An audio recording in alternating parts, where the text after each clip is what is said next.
Hey there, welcome back to another video by Ainfluencer.com. In today's video, I'm going to show you how you can add pages to your Shopify store in a few simple steps. Now, if you're new to Shopify, you can head over to Shopify.com and sign up for a free trial. After you're done with your sign up, you can start creating pages.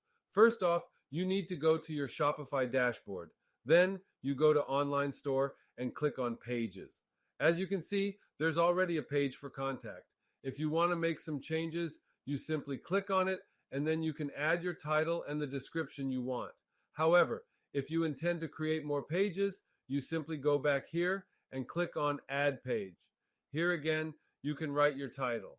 For example, I want to create a page called Products. Then you add your desired description and click on Save. Keep in mind that you don't want to write a novel in the description part. So keep it as concise and to the point as you can. Now, if you wish to add this page to your navigation bar, you would just have to go to the navigation section. Here you can choose to add this page to your main menu or the footer. I'll choose the main menu for my page. So you simply click on it, and here you click on Add Menu Item. Now all you need to do is to go this part and then click on Pages again. Here you can choose your page, name it, and finally click on Add. And that's it.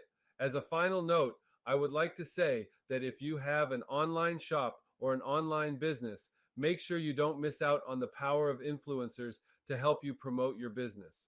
Ainfluencer is a user-friendly platform that connects online shop owners with influencers in their specific niche.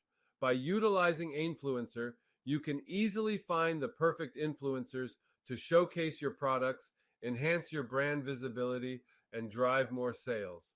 So sign up for free today and make the most out of your online store pages.